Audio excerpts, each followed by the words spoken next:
नमस्कार। आज हम आपके लिए प्रसिद्ध कथाकार यशपाल की लिखी हुई कहानी कलाकार की आत्महत्या लेकर आए हैं।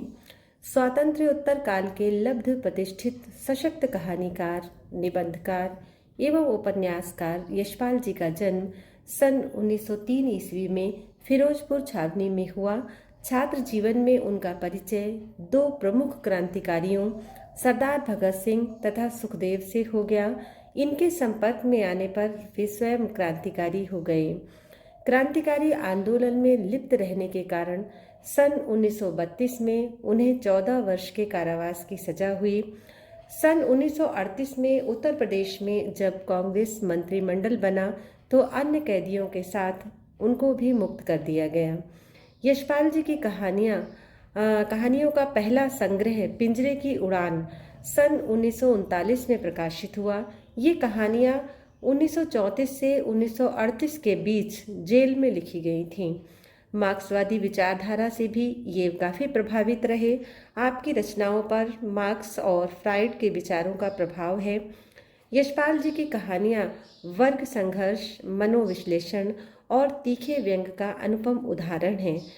यशपाल मुख्यतः मध्यम वर्गीय जीवन के साहित्यकार हैं और इस वर्ग से संबद्ध उनकी कहानियाँ बहुत ही मार्मिक बन पड़ी हैं। उनके प्रमुख कहानी संग्रह हैं पिंजरे की उड़ान, वो दुनिया, ज्ञानदान, अभिशप्त, पराया सुख, तर्क का तूफान, फूलों का कुर्ता, चित्र का शीर्षक, धर्म युद्ध, उत्तराधिकारी। यशपाल जी के कुल 17 कहानी संग्रह प्रकाशित हुए। इनमें से एक कहानी संग्रह उनकी मृत्यु के पश्चात प्रकाशित हुआ। सन 1976 में आपका देहावसान हो गया। प्रस्तुत कहानी कलाकार की आत्महत्या में यशपाल जी ने साहित्यिक जगत की पैंतरेबाजी एवं साहित्य और समाज के आंतरिक संबंधों को अभिव्यक्त किया है। तो आइए सुनते हैं यशपाल की लिखी हुई कहानी कलाकार की आत्महत्या। करतार दफ्तर के बाद घर लौट रहा था। वह साधारण अभ्यास के अनुसार रास्ते में पड़ने वाले रेस्तरां में एक प्याला चाय पीने के लिए चला गया। रेस्तरां में भीड़ अधिक न थी। करतार की नज़र कोने की मेज पर चली गई। वह प्रायः उसी मेज पर बैठा करता था। समीप की मेज पर बैठा हुआ था भवेश। करतार का मन रेस्तरां में भवेश को अकेले देखकर विस्मय और आह्लाद से उछल पड़ा। भवेश करतार का पुराना परिचित था, परंतु अब वह प्रमुख कवि और कहानीकार बन चुका था। उससे अकेले में दो बातें कर सकने की आशा हुई। भवेश ने बहुत प्रतिष्ठा और ख्याति पाली थी। अब करतार जैसे क्लर्क के लिए उनका सामीप्य दुर्लभ हो गया था, परंतु भवेश कुछ विचित्र स्थिति में था। भवेश के समीप खड़ा था करतार का परिचित बैरा। खिन्न क्रुद्ध मुद्रा में भवेश भी कुछ वैसी ही स्थिति में। वह अस्वस्थ और थका सा लग रहा था। गुलाबी गंदली आंखों में परेशानी, मेज पे रखे हाथों की उंगलियों में जली हुई बीड़ी का टुर्रा। क्या बात है? करतार ने बैरे और भवेश में तनाव भांपकर बैरे से पूछ लिया। पहर भर से बैठे हैं, 3 रुपए का खा चुके हैं, 4 प्याले चाय पी चुके हैं। बैरे ने झुंझलाकर कहा, बिल लाते हैं तो और चाय मांग लेते हैं, कह रहे हैं अभी और लाओ। करतार ने स्थिति का अनुमान कर लिया। उसकी स्मृति में सहसा बहुत कुछ कौंध गया। फिक्र मत करो, 2 प्याले चाय लाओ, उसने बैरे को आदेश दिया। करतार ने भवेश के बिल का उत्तरदायित्व ले लिया। बैरा समाधान पाकर चाय लाने चला गया। करतार समीप की कुर्सी पर बैठ गया। उसने भवेश की ओर अनुरोध से देखा।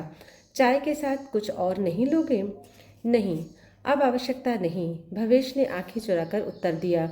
दोनों हाथों की उंगलियों को पंजों में बांधकर करतार की ओर दृष्टि उठाई और अंग्रेजी में पूछ लिया, मुझे भूख से व्याकुल हो जाने पर भी कुछ खाने का अधिकार नहीं है? कलाकार को भूख नहीं लगती। करतार ने संकोच से विश्वास दिलाया।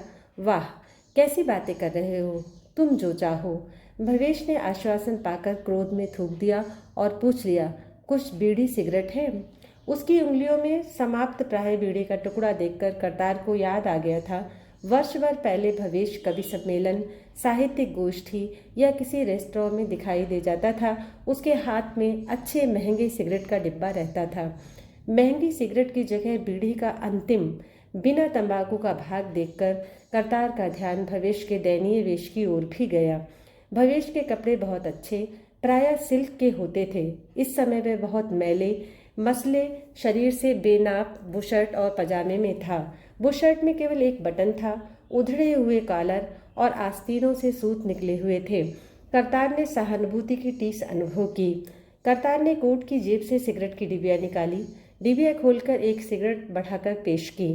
भवेश ने सिगरेट होठों में ले ली। करतार ने स्वयं माचिस रगड़कर भवेश की सिगरेट सुलगा दी। भवेश ने बहुत लंबा कश लिया और करतार से आंखें बचाए रेस्तरां की दीवार पर लटके एक कैलेंडर को देखता रहा। करतार ने मौन तोड़ने के लिए पूछ लिया, आजकल क्या लिख रहे हो? बहुत दिनों से तुम्हारी चीज़ देखने का अवसर नहीं मिला। भवेश की दृष्टि कैलेंडर पर ही रही। उसने पहले से भी लंबा कश खींचा और नाराजगी के स्वर में बोला, नहीं, मैं नहीं लिखूंगा। अकृतज्ञ लोगों के लिए क्यों लिखूं? लिखने से मुझे लाभ? वर्तमान का सबसे प्रतिभावान कलाकार भवेश नहीं लिखेगा। करतार के मन को आघात लगा। भवेश के उत्तर, चेहरे की मुद्रा और वस्त्रों की दयनीय स्थिति से करतार दूसरा प्रश्न न कर सका। बिना पूछे भी वह अपने श्रद्धास्पद कलाकार के विषय में बहुत कुछ जानता था। भवेश की स्थिति और उसकी निराशा में विरक्ति भरे स्वर ने करतार की स्मृति में अनेक बातें जगा दी। करतार ने भवेश से आंखें बचाए चाय का प्याला समाप्त किया। भवेश भी सामने रखा प्याला और सिगरेट समाप्त कर चुका था और निरुद्देश्य दृष्टि रेस्तरां की छत और दीवारों पर घुमाते हुए उसने हाथों की उंगलियों को उलझाकर मरोड़ता जा रहा था। करतार ने सिगरेट की डिब्बी फिर भवेश के सामने कर दी। भवेश ने दूसरा सिगरेट ले लिया।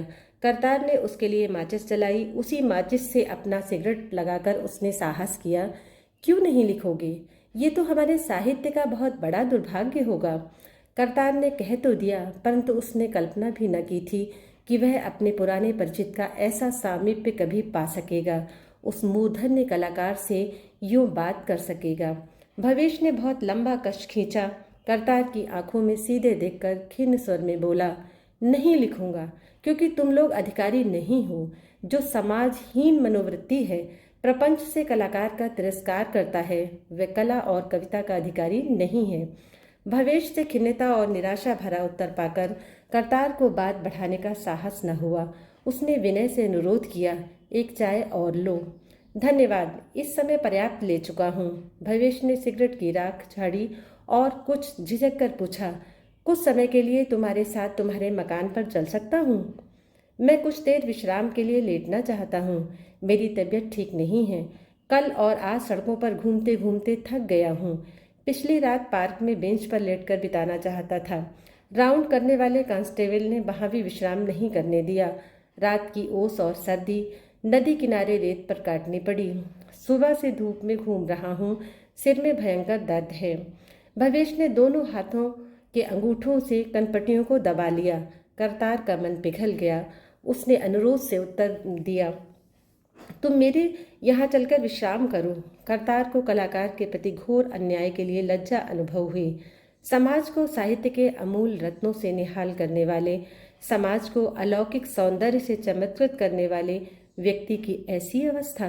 करतार ने फिर आश्वासन दिया, इस गरीब के पास जैसा छोटा मोटा स्थान है प्रस्तुत है, जब तक चाहो वहाँ विश्राम करो। सिर दर्द के लिए केमिस्ट के यहाँ से दवाई लेते चलेंगे। करतार भवेश को साथ लिए अपने मकान की ओर चल पड़ा। करतार कुछ भवेश की अस्वस्थ और खिन्न अवस्था के कारण और कुछ असाधारण व्यक्ति के प्रति संभ्रम के कारण रास्ता चलते मौन रहा। उसकी स्मृति में भवेश से संबंधित बातें घूमती जा रही थीं। 3 वर्ष पूर्व करतार की महत्वाकांक्षा और कल्पना में अपने भविष्य के संबंध में दूसरे ही चित्र थे। अध्ययन और साहित्यिक जीवन के वह साहित्यिक चर्चा और व्यक्तियों की ओर आकर्षित रहता था। भवेश उसका सहपाठी था और साहित्यिक क्षितिज पर प्रकट हो गया था। उसने नवोदित दैदीप्यमान नक्षत्र की भांति सहसा ध्यान आकर्षित कर लिया था और साहित्य के मध्य आकाश की ओर विस्मयजनक द्रुत गति से उठता जा रहा था। वह यूनिवर्सिटी और नगर की साहित्यिक गोष्ठियों और कवि सम्मेलनों में मंच पर विशिष्ट व्यक्तियों में स्थान पाने लगा था। उसकी रचनाएं पत्र पत्रिकाओं में विशेष महत्व से प्रकाशित होने लगी थीं। भवेश की विचित्र बातें और सन की व्यवहार चर्चा का विषय बन गए थे। करतार की साहित्यिक बन सकने की महत्वाकांक्षा और कल्पना के बुद्बुद दरिद्रों के मनोरथों की तरह उसके हृदय में उठकर विलीन हो गए।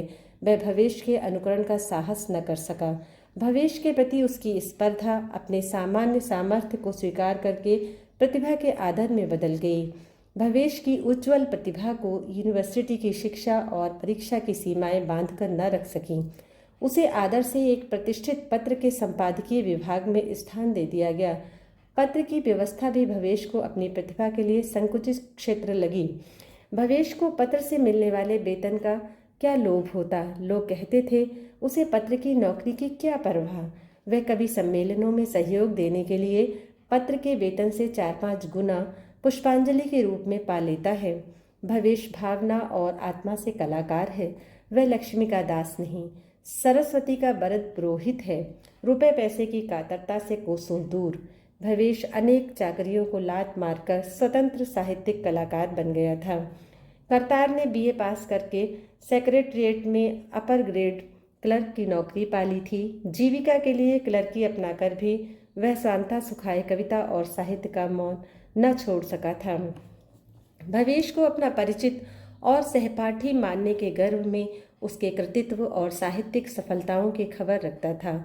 करतार को संतोष और गर्व था कि भवेश बहुत ही कम समय में अपनी प्रतिभा और साहस से पुराने जमे हुए साहित्यिक महारथियों से भी आदर पाने लगा था।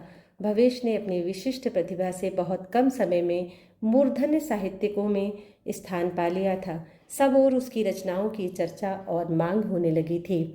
लोगों का विचार था भवेश अपनी प्रतिभा, कलात्मक सामर्थ्य और लोक से पाए आदर के बोझ को संभाल नहीं सका।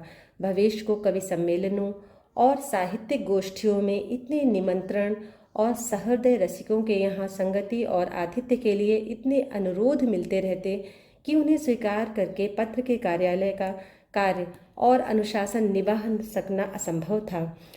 सभी कला रसिकों और प्रशंसकों से घिरे रहने के कारण कार्यालय पहुंच ही ना पाता था। कभी दोपहर बाद पहुंचता, कभी दोपहर से ही वहां से चल देता, कभी 4-6 दिन या सप्ताह भर कार्यालय जा ही नहीं पाता। ऐसी नौकरी में वह किस प्रयोजन अथवा आकर्षण से बंधा रहकर आदेश निभाता और आंखें नीची रखता। पत्र के कार्यालय से उसे मिलता ही क्या था। उतना खर्च तो वह किसी संध्या बार में प्रशंसकों से घिर जाने पर ही कर देता था। आदर और पत्र पुष्प के रूप में मिलने वाली भेंट वेतन से कहीं अधिक हो जाती। साहित्यिक सम्मेलन और गोष्ठियां प्रमुख कलाकारों का सहयोग पाकर भी भवेश के बिना नीरस और असफल समझी जाती। उसके लिए सभी आयोजनों और पत्र पत्रिकाओं के अनुरोध को निभा सकना कठिन था। ज्यों ज्यों उसकी रचनाओं का आदर और मांग बढ़ रही थी, उसका आर्थिक मूल्य भी बढ़ता जा रहा था। बहुधा वह सम्मेलन और गोष्ठी में सहयोग देने का आश्वासन देकर अग्रिम भेंट अथवा मार्ग व्यय स्वीकार करके भी अवसर पर उपस्थित न हो पाता। ऐसी घटना का कारण भवेश का असामर्थ्य ही न होता, बल्कि वह इसलिए भी न जाता कि उसकी अनुपस्थिति में लोग किस प्रकार छटपटाएंगे, आयोजन असफल रह जाएगा। अपने महत्व की ऐसी अनुभूति धन लाभ के संतोष से कहीं अधिक उन्मादक होती। भवेश का ढंग और व्यवहार बदल गया था। वह बहुत कुछ रजवाड़ों के बिगड़ैल राजकुमारों जैसा बन गया था। उसे कमी अथवा खर्च की चिंता ही क्या थी। कला और साहित्य का आदर करने वाले उसकी आवश्यकता, सुविधा अथवा विनोद के लिए होड़ से व्यय करने में सौभाग्य और गर्व का अनुभव करते थे। रुपए पैसे की चिंता उसे धन के प्रति मोह अथवा संचय के लिए तो कभी थी ही नहीं। भवेश को अपने लिए खर्च करने का अवसर कम ही आता था। उसके प्रशंसक उसके आदर में खर्च करके संतोष पाते थे और वह अपनी वाहवाही करने वाले चापलूसों पर अपनी उदारता का प्रभाव डालने के लिए पैसा फेंकता था। कहीं पाँव पैदल आने जाने के लिए उसके पास समय कहाँ था। किसी भी समय एक बार सवारी कर लेने पर रात पड़े तक सवारी उसके द्वार के सामने खड़ी रहती। बिल या किसी भी वस्तु का दाम देने के लिए नोट बढ़ाकर शेष की प्रतीक्षा में ठिठकना उसे अच्छा न लगता। वह अपनी प्रतिभा के अनुसार ही उदात्त और उन्मुक्त रहना चाहता था। उसके असाधारण व्यवहार की ख्याति चारों ओर फैल गई थी। उस ख्याति के नशे के सरूर में उसकी भवें चढ़ी रहती। भवेश गोष्ठियों और प्रशंसा सुनने में इतना व्यस्त रहता कि उसके पास नई रचना के लिए समय ही न होता। पत्र पत्रिकाएं उसकी रचनाओं के लिए अग्रिम भेंट भेजने पर भी निराशा पाकर उससे कुंठित हो गई थीं। वह सम्मेलनों गोष्ठियों में सहयोग देने के लिए 100 सवासों की भेंट स्वीकार करना अपमान समझने लगा। उसके लिए उचित सत्कार और दक्षिणा का प्रबंध साधारण गोष्ठियों और कवि सम्मेलनों के आयोजकों के सामर्थ्य से बाहर हो गया, और जो समर्थ लोग उसे उचित भेंट दे सकते थे वे उसके अहंकार से खिन्न हो गए थे। भवेश अपने बढ़े हुए खर्च के कारण कठिनाई अनुभव करने लगा था, परंतु उसे अपनी ख्याति, सम्मान और कलात्मक सामर्थ्य का भरोसा था। उसकी कलम हिलते ही धन बरसा देगी। आवश्यकता में सहृदयता के अनुरोध से दूसरों की ओर देखता भी तो दैन्य से नहीं, अपितु अपनी आवश्यकता पूर्ति का अवसर देने का एहसान से। कुछ ही दिनों में भवेश को उधार मिलना कठिन ही नहीं, असंभव भी हो गया। उसकी ख्याति और प्रशंसा आलोचना और अपवाद में बदलने लगी। भवेश का भाव साहित्य और कला के जगत में गिरने लगा तो उसकी संगति के लिए आतुर और उसके व्यय का बोझ उठाने में संतोष और गौरव मानने वाले कतराने लगे। भवेश से प्रायः ही रुपयों की आवश्यकता की बात सुनकर उसके प्रति आदर सत्कार की आतुरता वितृष्णा में बदलने लगी। लोगों ने कलाकार को जोंक उपनाम दे दिया। भवेश की संगति में पान, सिगरेट, चाय और नशा पत्ता चलाने वालों ने उसे सूखा फूल समझकर मधुमक्खी की तरह छोड़ दिया। लोग राह बाजार में उसे देखकर कतरा जाते या ना पहचानने के लिए आंखें चुरा लेते। भवेश का मन अभाव की जकड़न से उससे भी अधिक अपमान की पीड़ा से विक्षिप्त और विकल रहने लगा। ऐसी अवस्था में रचना के लिए क्या प्रवृत्ति होती, परंतु उसे अपनी प्रतिभा और कलात्मक सामर्थ्य में अगाध और अखंड विश्वास था। उसे विश्वास था उसके मस्तिष्क से प्रसूत भाव ही कला थे। वह अपने मस्तिष्क और हृदय को कला के अमृत के अजस्र स्रोत समझता था। वह कहता था उसकी अभिव्यक्ति को नीरस बताना साहित्य के नियामक बन जाने वाले प्रतिभाहीन लोगों की ईर्ष्या और ओछापन ही था। भवेश के व्यवहार से कुंठित साहित्य के धुरंधरों और नियामकों ने अहंकारी साहित्यिक कुकुरमुत्ते को शिक्षा देने का निश्चय कर लिया, परंतु भवेश सिर झुकाने के लिए तैयार न था। उसके विरोधी भी दांत पीसकर उसे मिटाने पर तुल गए। पत्रों में भवेश की रचनाओं की विद्रूपमय और तिरस्कारपूर्ण आलोचनाएं होने लगीं। पत्र उसकी रचनाओं को अस्वीकार कर देने लगे। साहित्यिक गोष्ठियों और कवि सम्मेलनों में उसे गोलमाल या हो हल्ला करके उखाड़ दिया जाता। भवेश की ख्याति की निर्मल ज्योत्सना उसके विरोधी प्रचार की प्रचंड धूप से श्रीहीन हो गई। भवेश के व्यवहार का वह चित्र स्नेह और आदर के स्थान पर उपहास और निंदा का विषय बन गए। भवेश प्रशंसकों के समूह में गर्व से सिर उठाए नहीं, प्रायः अकेला खोया खोया सा घूमता दिखाई देने लगा। करतार का परिवार स्थान दूर देहाती जिले में है। उसके जिले और कस्बे के अनेक लोग परिवार जीविका के लिए राजधानी में रहते हैं। राजधानी में नौकरी निभाने के लिए उसे एक कमरा अपने परिचित परिवारों से एक बड़े मकान में मिल गया था। करतार का कमरा बाजार से निकलती गली के मुहाने पर दूसरी मंजिल में जीने के साथ बाजार की ओर था। वह दफ्तर या बाहर जाते समय अपने दरवाजे पर ताला लगाकर जाता था।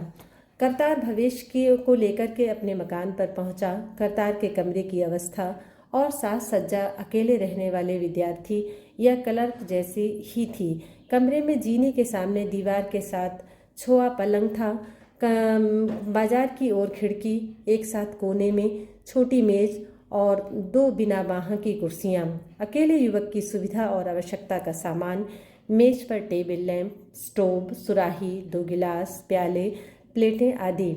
बिस्तर की चादर कई दिनों से नहीं बदली गई थी। उसे अपने पलंग पर बिछे मैले गंदले बिस्तर के कारण संकोचन हुआ। कुछ दिन पूर्व धोबी के यहाँ से लौटे कपड़े पलंग के नीचे बक्से पर पड़े थे। करतार ने क्षण भर के लिए भवेश को कुर्सी पर प्रतीक्षा करने का अनुरोध किया। धुली हुई चादर निकाली, बिस्तर की सलवटें दूर कर साफ चादर बिछा दी और भवेश को विश्राम के लिए लेटा दिया। भवेश पलंग पर बिल्कुल सीधा चित्त निश्चल लेटा था। आंखें मुंदी हुई थीं। दर्द के कारण माथे को दोनों हाथों से पकड़े हुआ था। करतार ने एक कुर्सी पलंग के सिरहाने खींच ली और बैठ गया। उसका मन ऐसे प्रतिभावान व्यक्ति की विपन्नता से भारी हो गया था। कुछ न बोल सका। भवेश माथे को दर्द के कारण हाथों से दबाता जा रहा था।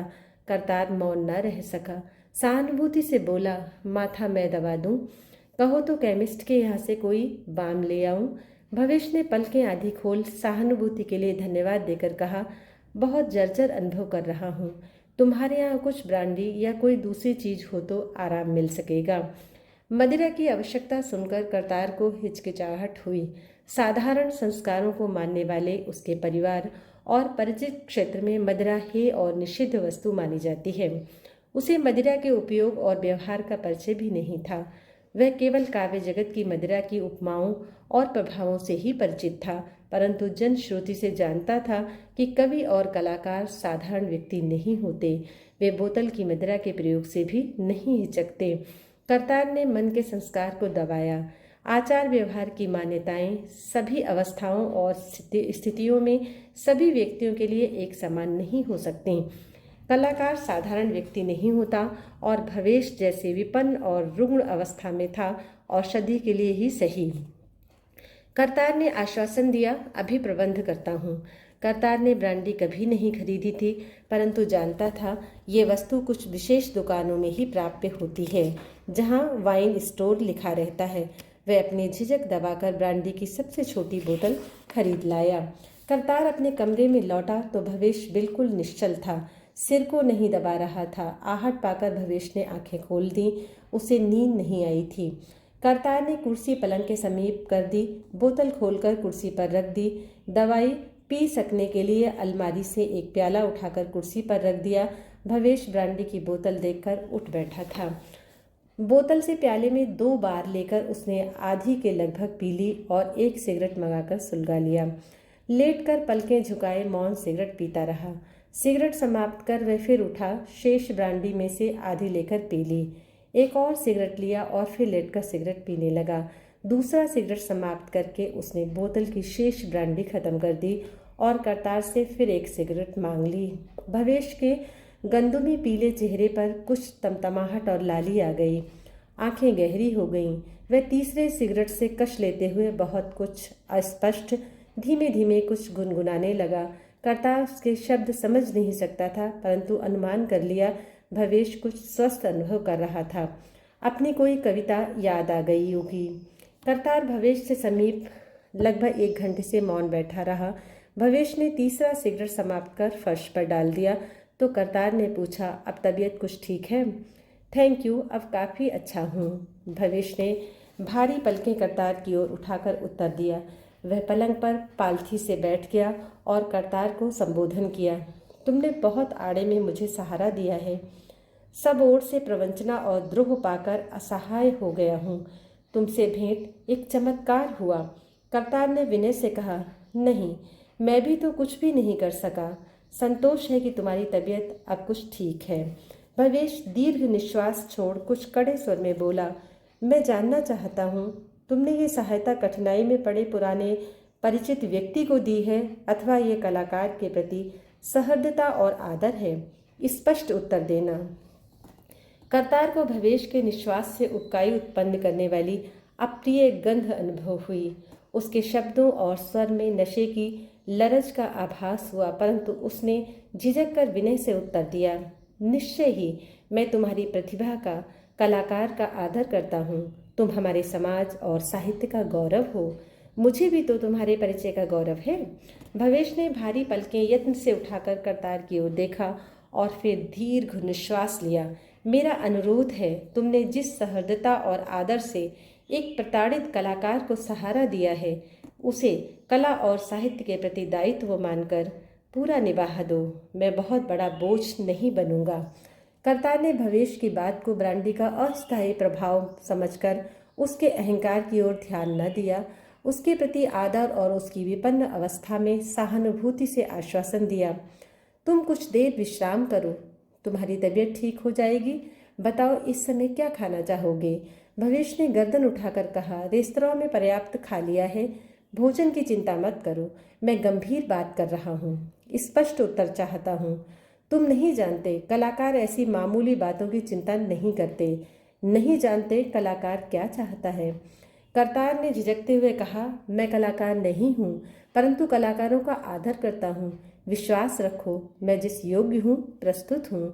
भवेश ने रीढ़ सीधी करके कहा, मैं तुमसे कला और साहित्य के अधिकार और सम्मान की रक्षा के लिए सहयोग चाहता हूँ। करतार ने भवेश के स्वर में नशे की लटक की ओर ध्यान न देकर आश्वासन दिया, निश्चय ऐसे काम में सहायक अथवा उपयोगी होकर मैं गौरव पाऊंगा। भवेश ने अपना हाथ बढ़ा दिया। शाबाश, वचन दो। करतार ने भवेश से हाथ मिलाकर वचन देना स्वीकार कर लिया। भवेश ने एक कश खींचकर फुंकार से धुआं छोड़ा। बताता हूँ। तुम जानते हो आज मेरे व्यक्तित्व द्वारा कविता और कला का कैसा तिरस्कार हो रहा है। उसने अपने सीने पर हाथ रखा। मैं अपने व्यक्तित्व के पार्थिव रूप को समाप्त कर कविता और कला के आदर और सम्मान की रक्षा के लिए चेतावनी देना चाहता हूँ। इस शरीर के बलिदान द्वारा कविता और कला के तिरस्कार का विरोध करना चाहता हूँ। इस कार्य में तुम्हारा सहयोग चाहता हूँ। करतार ने भवेश की नशे की अस्थायी खिन्नता और बहक में भी कलाकार की गरिमा अनुभव की और उसे सांत्वना दी। ऐसे काम में मैं सब प्रकार की सहायता के लिए तैयार हूँ। कौन नहीं जानता, तुम तो बहुत पहले ही अपना जीवन और शक्ति साहित्य और कला के लिए अर्पण कर चुके हो। तुमने किसी अन्य महत्वाकांक्षा और सफलता की चिंता ही नहीं की। भवेश ने मुस्कुराने का यत्न किया। ठीक है, तुम मेरी बात समझ सकोगे, परंतु ईर्ष्या से जलने वाले मेरे विरोधी स्वीकार नहीं करना चाहते। तुम जानते हो, मैं अपना जीवन और शक्ति कला और सरस्वती के लिए अर्पण कर चुका हूँ, परंतु सरस्वती और कला को संकीर्ण स्वार्थों का साधन बनाने वालों, हीन मनोवृत्ति प्रपंचकों और ईर्ष्यालु लोगों को मेरी सफलता असह्य है। तुम जानते हो, कौन नहीं जानता मेरे साथ क्या क्या किया गया। भवेश की जिह्वा लड़खड़ा गई। ये तुम मत समझो कि मैं उन्माद में हूँ। भवेश ने तर्जनी से चेतावनी दी। ये निश्चय मैं परसों कर चुका हूँ। अवसर और साधन के अभाव में निश्चय पूरा न कर सका, वरना तुम्हें समाचार पत्रों में काले हाशिए से मिला होता। अब तक स्वार्थांध हीन मनोवृत्ति ईर्ष्यालु कला और सरस्वती को धोखा देने वालों की गर्दनें लज्जा और अनुताप में झुक गई होती। आज रात बलिदान समापन करूंगा। परसों सुबह मेरी ओट में आदर पाने वाले उस कमीने ने मुझे धक्के देकर घर से बाहर कर दिया। भूख की परेशानी में मुझे अपनी एकमात्र संपत्ति 110 रुपये का कलम 10 रुपये में बेच देना पड़ा। उस समय पीड़ा अनुभव हुई। अपनी अभिव्यक्ति के साधन को क्षुद्र अन्न के लिए बेच रहा हूँ। मन को समझाया, कलम तो केवल लिपि द्वारा अभिव्यक्ति के संकेत मात्र बना सकता है। भाव का स्रोत मेरे हृदय और मस्तिष्क में है। अभिव्यक्ति का साधन मेरी जिह्वा है। अंत में शरीर को समाप्त कर देने का निश्चय करना पड़ा। उस समय न तो विष खरीद सकने के लिए पैसे शेष थे और न अपने शरीर को बलिदान कर देने का कारण बता सकने के लिए कलम और कागज का टुकड़ा था। निश्चय किया, अभी और सहूंगा। प्रवंचना और अन्याय के विरोध की आवाज़ उठाए बिना नहीं मरूंगा। अब समय आ गया। तुम मुझे कागज और कलम दो, मैं अपने हाथ से लिखूंगा। मेरा हस्ताक्षर पहचानने वालों की कमी नहीं होगी। प्रवंचक देख लेंगे मैंने पराजय स्वीकार नहीं की है। भवेश रुक रुक कर बोल रहा था और मानो थक जाने और बार बार गला सूख जाने के कारण घूंट भर रहा था। करतार भवेश को मौन रहकर विश्राम का अवसर देने के लिए उठ खड़ा हो गया और पूछा, प्यास हो तो जल दूं? प्यास प्यास, तुम बात टालना चाहते हो। भवेश ने करतार की ओर घूर कर देखा। अच्छा, तुम लेटो, मैं तुम्हारे खाने के लिए कुछ ले आऊं, स्वयं भी खा आऊँगा। उसने घड़ी देखकर कहा, देर से जाने पर होटल में ठीक नहीं मिलता। भवेश के उत्तर की प्रतीक्षा किए बिना करतार जीने से उतर गया। करतार होटल से खाना खाकर लौटा तो भवेश के लिए कुछ मीठा नमकीन और बिस्कुट लेता आया। करतार लौटा तो भवेश घोर निद्रा में बेसुध था। पुकारने पर भी कोई उत्तर न मिला। करतार के सामने समस्या थी, स्वयं कहाँ सोए। सोचा भवेश के साथ सो जाए, परंतु पलंग तंग था, दोनों ही ठीक से न सो पाते। भवेश को हिलाने डुलाने पर भी उसकी नींद नहीं टूटी। पलंग निवाड़ का था। करतार ने भवेश को गद्दे सहित पलंग की पाटी की ओर लुढ़काकर बिस्तर का गद्दा उसके नीचे से खींच लिया। भवेश को पलंग पर रहने दिया। फर्श पर गद्दा बिछाकर नींद के लिए लेट गया। रोशनी बुझा देने पर भी काफ़ी देर नींद नहीं आई। ऐसे जाने माने कवि की ये अवस्था। जीवन निर्वाह के लिए कलाकार को भी पार्थिव साधन चाहिए। करतार प्रायः नींद खुल जाने पर कुछ समय आलस्य का सुख अनुभव करने के लिए पलंग पर अंगड़ाइयाँ लेता रहता था। कमरे में स्टोव, चाय की पत्ती और चीनी होने पर भी बाजार से दूध लाकर चाय बनाने का झंझट टाल जाता था। छुट्टी के दिन अथवा किसी अंतरंग मित्र के आने पर ही स्वयं चाय बनाता था। गली से 20 कदम पर बाजार में तड़के भी चाय मिल जाती थी। उस दिन वह भवेश की चिंता से जल्दी उठ बैठा। ध्यान आया रात भवेश की तबीयत ठीक नहीं थी। उसने कुछ खाया भी नहीं था। उसे उठते ही गरम गरम चाय मिल जाने से आराम अनुभव होगा। स्टोव पर पानी उबालने के लिए रख दिया और दूध ले आया।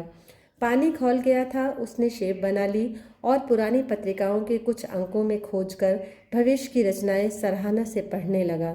उसे भवेश की कविता हे तापस गुलाब बहुत पसंद थी। कविता को खोज कर पढ़ डाला। भवेश ने गुलाब को संबोधन किया था।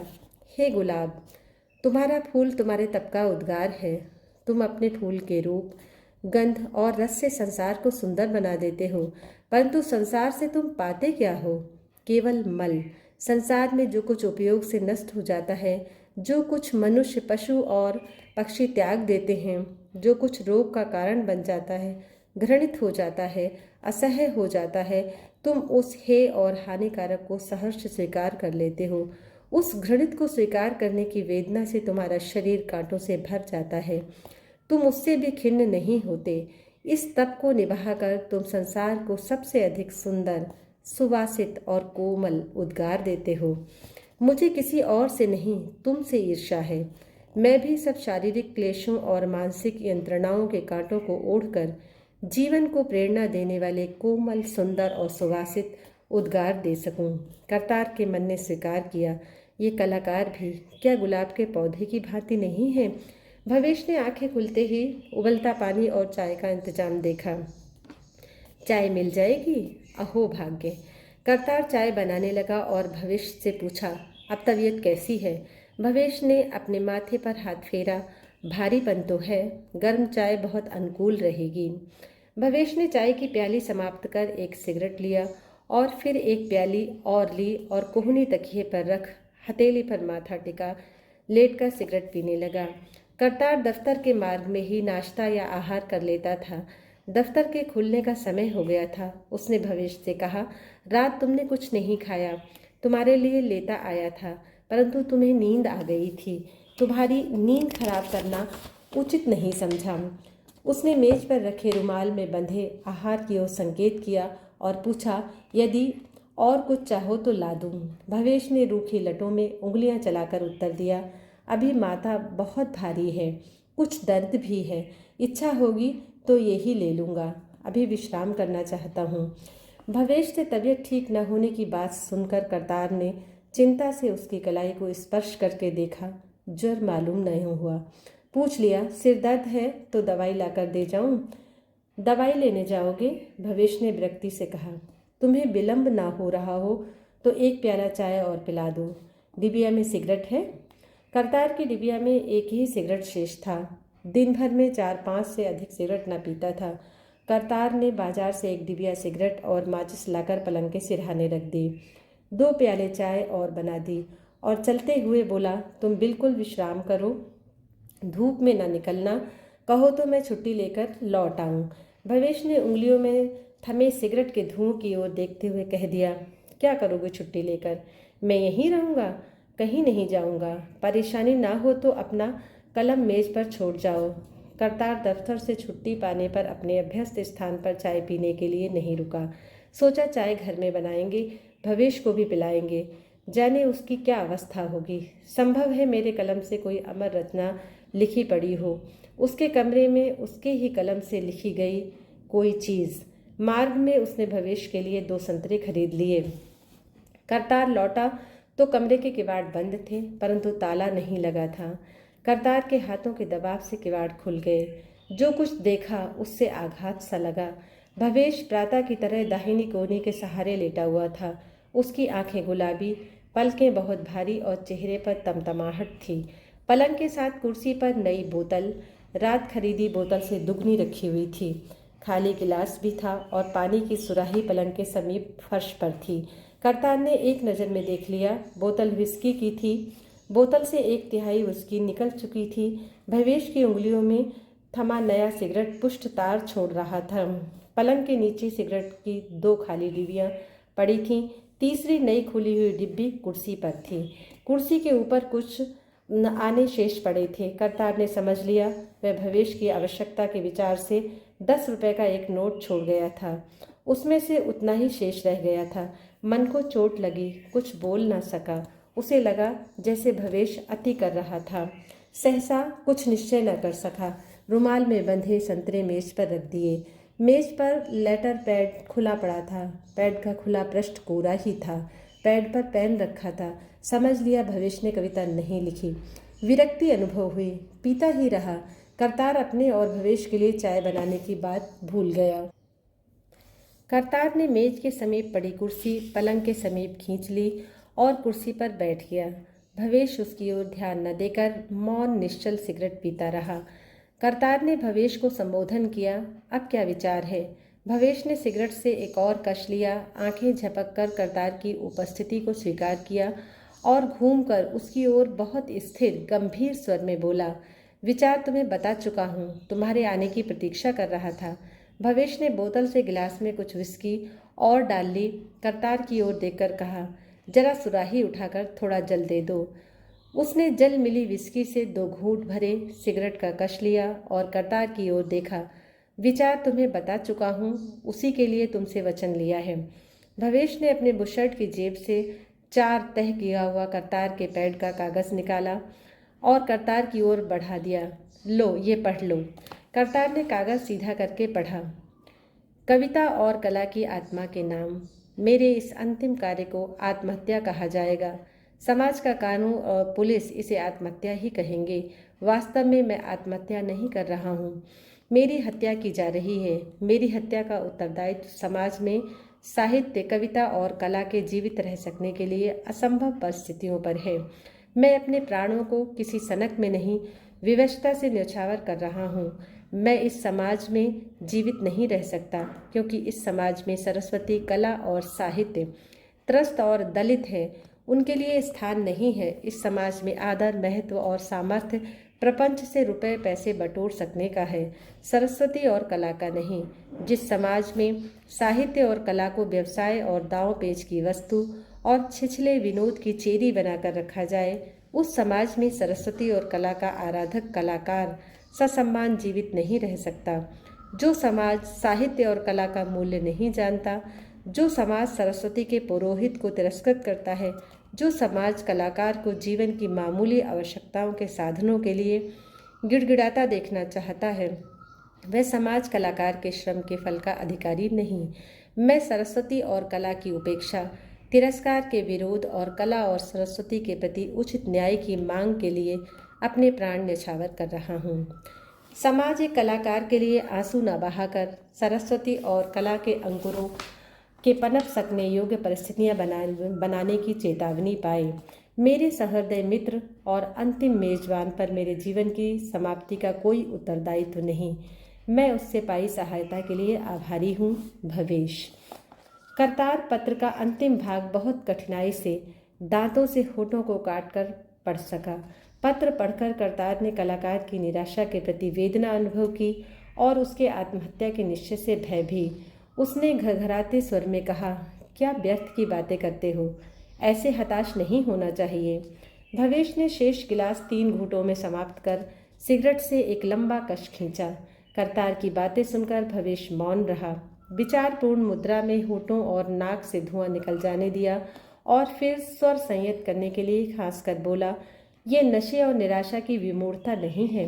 सुनो, मैं विस्की अपने जीवन की अंतिम घड़ियों में मन और मस्तिष्क को स्थिर, स्वस्थ और अडिग रखने के लिए लाया हूँ। बहुत सोच विचार कर किया हुआ निश्चय है। ये निश्चय मैंने अपने व्यक्तित्व को परे रखकर तटस्थ होकर साहित्य के प्रतिनिधि कलाकार के उत्तरदायित्व से किया है। मैं अपने शरीर को कलाकार की आत्मा के तिरस्कार का माध्यम नहीं बनने दूंगा। ये मेरा अटल निश्चय है। निश्चय पूरा करने के लिए मुझे तुम्हारी सहायता की आवश्यकता है। तुमने वचन दिया है, मेरे इस बलिदान का पुण्य तुमको भी होगा। कला और सरस्वती तुम्हारे प्रति भी आभारी होंगी। करतार ने विरोध में आशंका से प्रश्न किया, मैं क्या कर सकता हूँ? भवेश ने सुनने का संकेत किया, सुनो, मेरा निश्चय है आज रात ही कार्य पूर्ण होगा। तुम पर इससे अधिक बोझ नहीं डालूंगा। करतार भवेश के चेहरे की ओर न देख सका। भवेश की निराशा के दुस्साहस से स्वयं उलझन में फंसने का आतंक अनुभव कर स्थिति संभालने के लिए बोला, बोझ की क्या बात है, सब दिन एक से नहीं रहते, धैर्य रखो। भवेश ने तर्जनी उठाकर खिन्न स्वर में करतार को टोक दिया, सुनो, अपनी कायरता छिपाने के लिए वितंडा की ओट मत लो। मेरे पास उचित अनुचित तर्क की भूल भुलैया में पड़ने का समय नहीं है। मैं तुमसे अंतिम सहायता चाहता हूँ। तुमने स्वयं वचन दिया है, मैंने तुम्हारा विश्वास किया है। मैंने उस विश्वास के आधार पर ही तुम्हारी प्रतीक्षा की। मैंने तुम्हारा भरोसा न किया होता तो ये पत्र लिख चुकने के बाद कार्य पूरा हो चुका होता। इस पलंग पर बिना पीड़ा और भय अनुभव किए अंतिम नींद सो गया होता। मैं कलाकार के कोमल स्वभाव के कारण पीड़ा, भय और असुंदर से घृणा करता हूँ, परंतु मैंने तुम्हें असुविधा से बचाने के लिए पीड़ा और भय भी सह लेने का निश्चय कर लिया। इस कमरे में इसी पलंग पर मेरे समाप्त हो जाने से तुम पर कुछ असुविधा का संकट आ सकता था। तुम पुलिस की तहकीकात के उत्तर देने की असुविधा में पड़ सकते थे। आतंक और विस्मय की जिज्ञासा से करतार के होठ खुल गए। आंखें भवेश की ओर उठ गईं, परंतु मुख से शब्द न निकला। जानना चाहते हो कैसे? भवेश ने तर्जनी उठाकर उत्तर दिया। नशे के प्रभाव से उसके स्वर की अस्पष्टता और लरज उत्तरोत्तर बढ़ती जा रही थी। तुम दफ्तर चले गए थे, तब मेरे लिए अवसर था। ये पत्र लिख चुका था, 10 रुपए थे। मुझे मालूम है अफीम और विष कहाँ मिल सकता है। बिना पीड़ा के सबसे सरल उपाय वही था, परंतु मैं पैसे हाथ में होने पर भी वह न लाया। मन को स्वस्थ रखने के लिए विस्की ले आया। बिना अधिक पीड़ा और भय के समाप्त हो जाने का बिल्कुल आधुनिक उपाय भी कमरे में मौजूद था। भवेश ने टेबल लैंप में लगे बिजली के लंबे तार की ओर संकेत किया। उस लैंप से तार निकालकर दोनों सिरों को कलाई पर कस लेता और पलंग पर लेटकर स्विच ऑन कर देता। एक ही झटके में काम समाप्त हो जाता। करतार का शरीर सिहर उठा। जिह्वा की खुश्की निगलने के लिए घूंट भरकर बोला, भवेश, तुमने बहुत पी ली है। तुम नशे में, निराशा के क्रोध में ऐसी बातें कर रहे हो। होश में आओ। तुम्हारे जैसे जीनियस में साहस भी होना चाहिए। निराश मत हो। भवेश ने करतार की ओर देखकर मुस्कुराने का यत्न किया। उसके हाथ का सिगरेट उंगलियों को आंच देने लगा था। उसने सिगरेट फर्श पर फेंक दिया। तुम समझते हो मैं उन्माद में हूँ? बता चुका हूँ, विस्की में नशे के लिए नहीं लाया हूँ। मेरा शरीर अब भी स्वस्थ नहीं है। कमजोरी अनुभव न हो इसलिए विस्की ले आया हूँ। मैं थोड़ा और लूँगा। भवेश ने बोतल से गिलास में लगभग 1 औंस विस्की डालकर कहा, मुझे शक्ति बनाए रखने के लिए इसे अंतिम समय तक चलाना है। लाओ, सुराही से थोड़ा सा जल दे दो। करतार ने मन की खिन्नता दबाकर सुराही से जल दे दिया। जल कुछ अधिक ही पड़ गया। भवेश गिलास की ओर देखकर क्षीण मुस्कुराहट से बोला, उफ, इतना जल! मेरे अंतिम क्षणों में खिन्नता दिखाकर कड़वाहट उत्पन्न न करो। उसने गिलास में कुछ और विस्की डाल दी। उसका स्वर और भी अस्पष्ट हो गया, परंतु वह सहनशीलता की मुस्कान से बोलता गया, मुझ में साहस की कमी है। क्या साहस के अभाव में मृत्यु को स्वयं स्वीकार करना संभव हो सकता है? तुम निरादर और अपमान सहते जाना ही साहस समझते हो। निरादर और अपमान साहस के अभाव में कायर ही स्वीकार करते हैं। साहस का अभाव तुम में है। तुम मेरे साहस से आतंकित हो रहे हो। भवेश ने फिर मुस्कुराने का यत्न किया। सहायता के वचन को पूरा करने से कतराना चाहते हो? भवेश ने गिलास से 2 घूंट लेकर कहा, मैं जीवन के अंतिम क्षण में तुमसे मामूली सी सहायता चाहता हूँ। करतार ने अपना आतंक दबाकर विस्मय प्रकट किया। इसमें मैं क्या सहायता कर सकता हूँ? भवेश गिलास कुर्सी पर रख डिबिया से नया सिगरेट लेकर बोला, भाई, मुझे तुम्हारी सहायता की आवश्यकता है। अंतिम समय में सहानुभूति से मेरा हाथ पकड़कर मृत्यु के स्थान तक ले चलो। मैं पुल के उत्तर के सिरे से नदी में गिरूंगा। हम 11 बजे सुनसान हो जाने पर यहाँ से चलेंगे। उस समय तुम्हें कोई न देख सकेगा। जानते हो, पुल के उत्तर का किनारा बहुत गंदा है। वहाँ बिजली का प्रकाश नहीं है। घुप अंधेरा रहता है। वहाँ मुंडेर पर खड़े होकर नीचे देखने से मन डूबने लगता है। सड़े पानी की दुर्गंध ऊपर तक आती है। अंधेरा और गंदगी मुझे असह्य है। जीवन के अंतिम क्षण में वह अनुभव नहीं चाहता। एक बार पहले भी ऐसे विचार से वहाँ गया था, परंतु उस स्थान से विरक्ति अनुभव करके लौट आया था। मृत्यु के समय मन खिन्न नहीं होना चाहिए। उस स्थान पर मुझे मुंडेर के पास पहुंचाकर तुम मेरी आंखों पर रुमाल से पट्टी बांध देना। आंखें मूंद जाने पर मैं कुछ न देख सकूंगा। तुम मुझे सहारा देकर मुंडेर पर चढ़ा देना और मेरा मुख जल की ओर कर देना।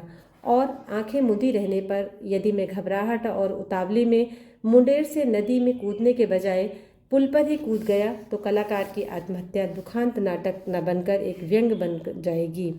भवेश ने अभय प्रकट करने के लिए मुस्कुराने का प्रयत्न किया और लड़खड़ाते हाथों से नया सिगरेट सुलगा लिया। करतार भवेश के प्रस्ताव से बहुत घबरा गया था। उसने स्वर दबाकर विरोध किया। क्या कह रहे हो? मुझे हत्या करने के लिए कह रहे हो? ये कैसे संभव हो सकता है? मैं तुमसे सहायता मांग रहा हूँ। करतार ने उद्विग्नता से पूछा। तुम होश में हो? ये सहायता की बात कर रहे हो या हत्या की? भवेश ने उसकी आंखों में देखा। मैं तुमसे सहायता मांग रहा हूँ, ये हत्या नहीं। ये मेरी आत्मा और लक्ष्य को हनन से बचाने का एकमात्र संभव उपाय है। हत्या मैं किसकी करना चाहता हूँ? मैं केवल इस शरीर को समाप्त कर देना चाहता हूँ, क्योंकि इस शरीर द्वारा कला और सरस्वती का अपमान और तिरस्कार हो रहा है। मेरा व्यक्तित्व तो मेरी कला में है, उसे कोई मार नहीं सकेगा। इस तिरस्कृत शरीर से मुक्त होकर मेरी कला उचित आदर पा सकेगी। हीन मनोवृत्ति ईर्ष्यालु लोग मेरी कला का तभी समुचित आदर करेंगे।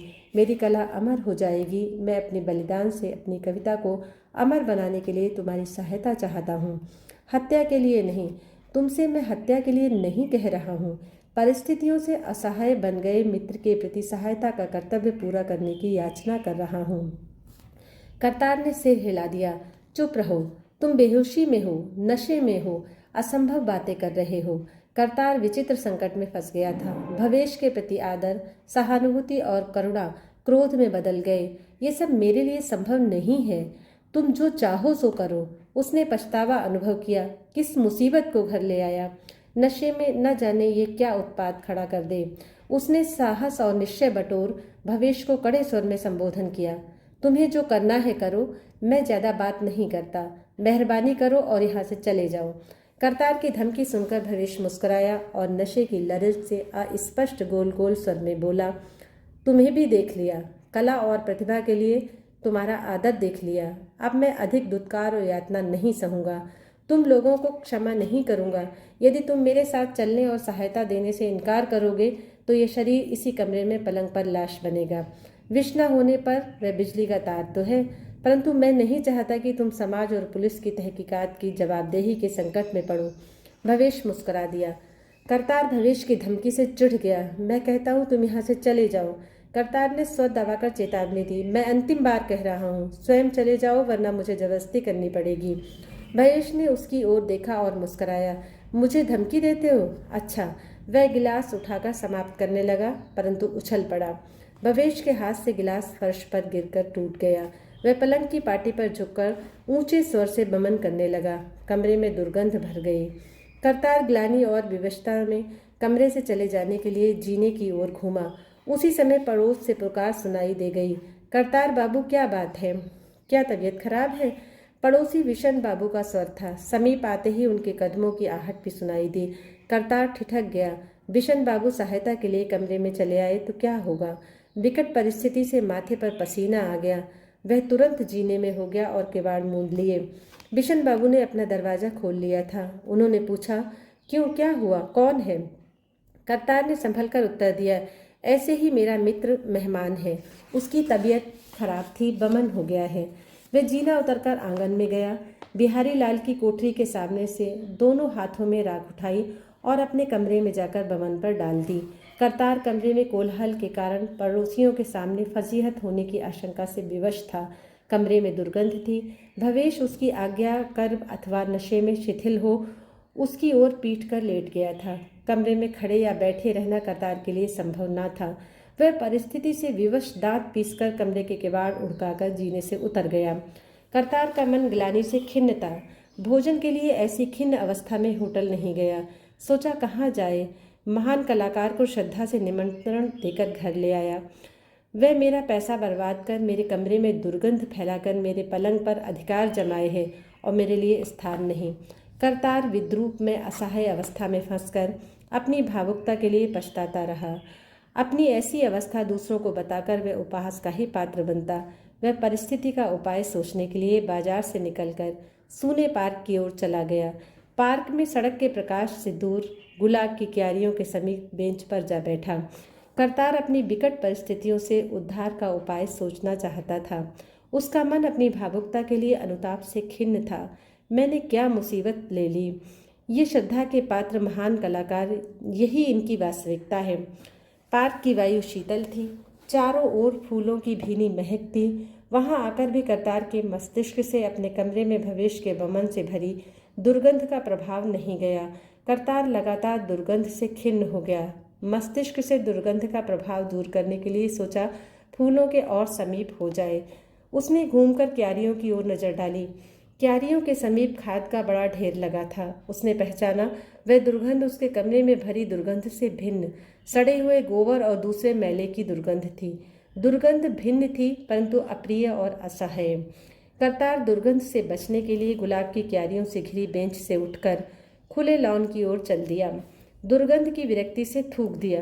उसी सुबह पढ़ी भवेश की पुरानी कविता हे गुलाब का भाव याद आ गया। मन कड़वा हो गया। उसने क्रोध की विरक्ति से फिर थूक दिया।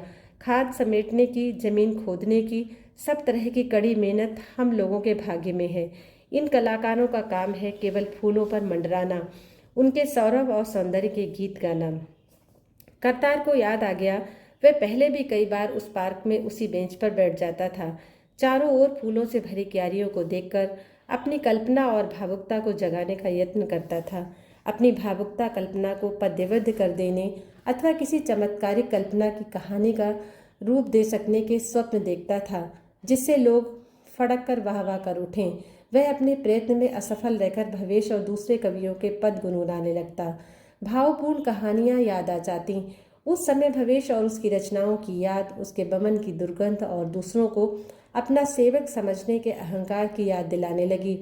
चाहता था घर लौटकर उसे लाते मार मार कर अपने स्थान से निकाल दे, पर कैसे। उसने घृणा से एक बार और थूक दिया, ये केवल बातों के बाजीगर हैं। भ्रम उत्पन्न करने की कलाबाजी ही इनकी कला है।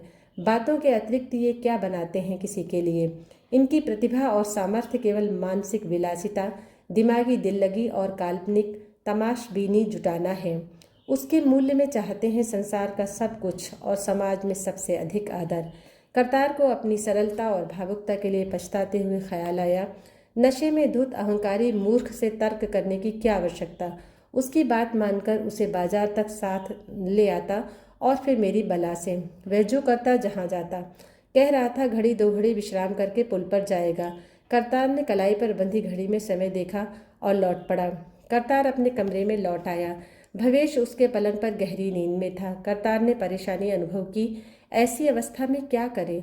भवेश को अपने पलंग पर रहने देना असहाय था, परंतु खटका नहीं करना चाहता था। पलंग के नीचे वमन पर राख पड़ी हुई थी। पिछली रात की तरह फर्श पर गद्दा बिछाकर लेट जाना भी संभव नहीं था। सुबह तक भवेश को अपने पलंग पर कैसे रहने देता। करतार ने भवेश को धीमे से पुकारा। नींद न खुलने पर कंधे से पकड़कर हिलाया। बहुत हिलाए जाने पर भवेश ने लाल लाल आंखें खोलकर पूछा, क्या है। करतार ने चेतावनी दी, उठो, 1 बज रहा है, तुम्हें पुल पर जाना है। भवेश ने करतार की बात समझने के लिए पलकें झपकीं और झुंझलाहट से उसका हाथ झटक दिया, हटो परे, और फिर करवट ले ली। करतार ने उसे कंधा हिलाकर फिर चेतावनी दी, उठो, नहीं तो दिन निकल आएगा, लोग आने जाने लगेंगे।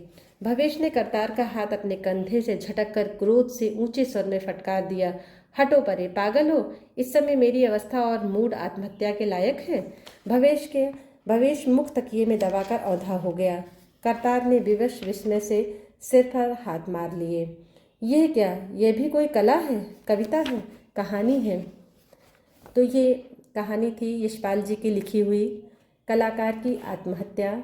इस कहानी में यशपाल जी ने जहाँ एक ओर भवेश के माध्यम से कलाकार के जीवन में पद प्रतिष्ठा प्राप्त होने पर उसके अनुकूल आचरण न करने वाले कलाकारों के पतन को दिग्दर्शित किया है, वहीं दूसरी ओर प्रतिष्ठित साहित्यकारों द्वारा अपनी प्रतिभा, कलात्मक सामर्थ्य और लोक में प्राप्त आदर का बोझ न संभाल पाने के कारण उनमें व्याप्त होती कुंठा को उजागर किया है। वहीं तीसरी ओर लेखक ने स्पष्ट किया है कि वर्तमान कविता केवल भावुकता एवं सौंदर्य से फलीभूत नहीं हो सकती। उसकी प्राण प्रतिष्ठा के लिए आवश्यक है कि कलाकार सामाजिक यथार्थ की उपेक्षा ना करे। आप सभी का बहुत बहुत धन्यवाद।